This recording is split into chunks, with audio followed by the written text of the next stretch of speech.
preteens, thanks for joining me for another midweek lesson.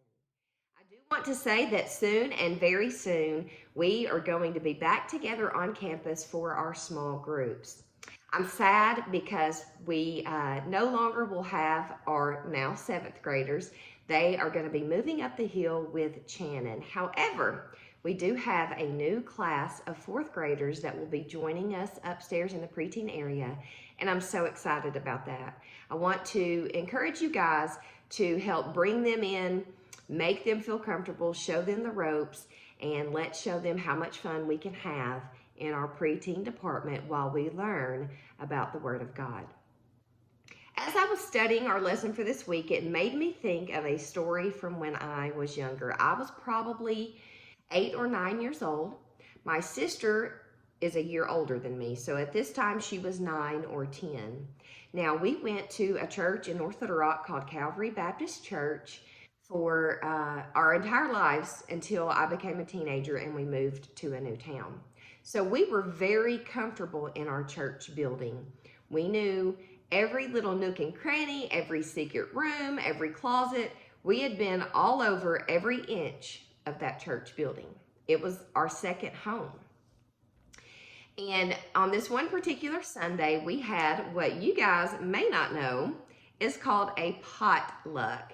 Back then, about once a month, sometimes every couple of months, on a Sunday, each family would bring a dish.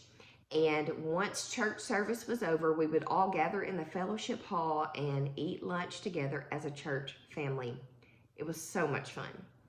Well, on this particular Sunday, my mom had stayed to help clean up the kitchen with some other ladies in the church. Well, my sister and I decided that we were going to play a game of hide and seek. We knew that my mom was getting ready to wrap up, so we thought we'll go hide from her. So we went down the main hall to the nursery into this little room that was back there, and we hid and we giggled. We finally heard my mom coming down the hall. Aaron, Leah, are you guys here? Where are you guys? And we stayed quiet because we knew eventually she was going to find us. She wasn't going to stop looking until she found us. However, a few minutes later, we hear the main door to the outside of the church open and close. So we're thinking, okay, she's looking outside for us. She's going to come back. She'll come back. It'll be okay. She didn't. About 10 minutes go by and we hear our pastor coming down the hall. Aaron, Leah, are you guys here? Well, of course, immediately we pop out of our hiding spot. You see, my mom, after she was done cleaning, she came to look for us. And when she didn't find us and we didn't answer when she called us, she assumed that we had ridden home with my dad. So she got in her car and she went home, only to discover that we had not, in fact, ridden home with my dad. She came back to the church and picked us up. But needless to say, we never hid from her again after that.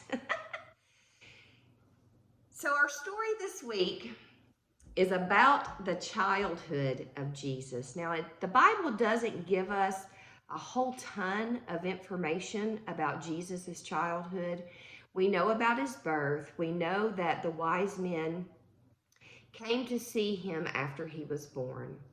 We know that the angel came to Mary and Joseph and told them not to return to their hometown of Nazareth because King Herod was actually looking for Jesus so that he could kill him. So instead, Mary and Joseph moved to Egypt for a time until King Herod passed away, and then they moved back to their hometown of Nazareth. We also know that Joseph was a carpenter, and back during this time, typically, whatever your father did for a living, that is what you did when you got older. As you were growing up, your father took you under his wing and he would show you the ins and outs of his trade or his work. And that's what you grew up learning how to do so that when you became an adult, you could take over the family business. We also know that each year God's people would travel back to Jerusalem to celebrate the Passover. And on this particular time, Jesus was around 12 years old. They traveled to Jerusalem for this big celebration. And while they were there, Joseph took him to the temple to show him what all goes on at the temple and how these priests worship God. Jesus was enthralled with what was going on at the temple. We're going to read from Luke chapter 2, verses 41 through 51 for our story today. And you'll see why my story came to mind when I read this. It says, "Now his parents went to Jerusalem every year at the feast of the Passover. And when he was 12 years old, they went up to Jerusalem after the custom of the feast. And when they had fulfilled the days as they returned, the child Jesus tarried behind in Jerusalem, and Joseph and his mother knew not of it. But they, supposing him to have been in the company, went a day's journey, and they sought him among their kinsfolk and acquaintance. And when they found him not, they turned back again to Jerusalem, seeking him. And it came to pass that after 3 days they found him in the temple, sitting in the midst of the doctors, both hearing them and asking them questions. And all that heard him were astonished at his understanding and his answers. And when they saw him, they were amazed. And his mother said to him, Son, why hast thou dealt with us? Behold, thy father and I have sought thee sorrowing. And he said unto them, How is it that ye sought me? Wist I not that I must be my father's business, about my father's business? And they understood not the saying which he spoke to them. And he went down with them and came to Nazareth and was subject unto them. But his mother kept all these sayings in her heart.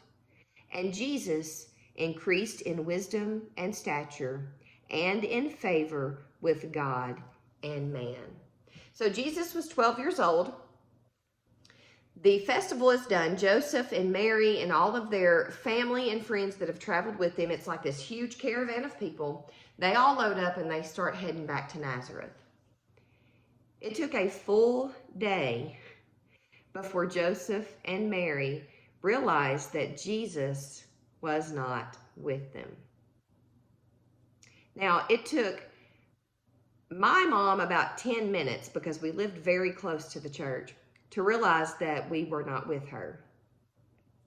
And when we realized that my mom was gone, we were panicked.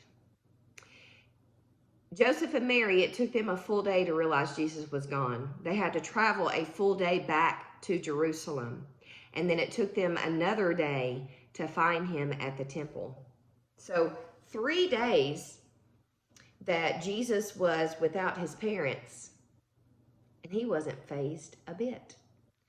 He was in his father's house, learning all that he could, and didn't have a care in the world about anything else. It's not that he was disobedient to his parents. He certainly wasn't playing a game of hide and seek like my sister and I were. But it's like Jesus is not even, I was going to say it's like, but it's not. It's like it is.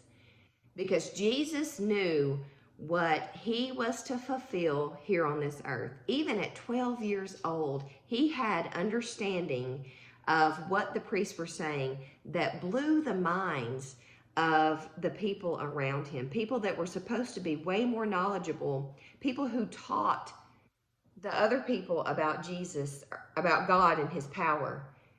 Jesus already knew these things. Didn't faze him a bit. Mary was a little panicked.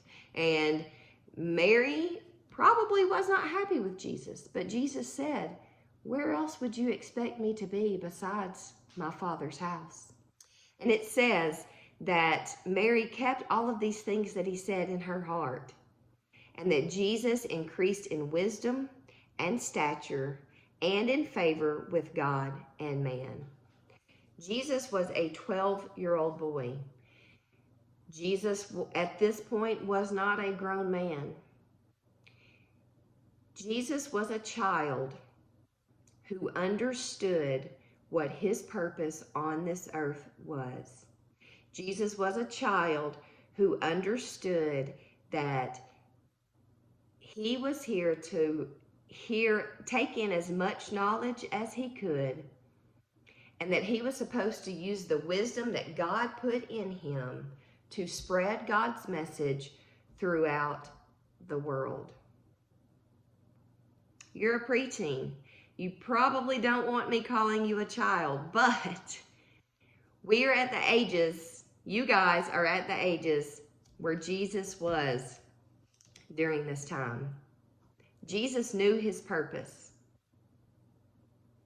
You're not too young to know your purpose. Your purpose is to spread the love of God, to spread the message of the gospel to all nations. It's never too early to start that process. I love you guys, and I will see you soon.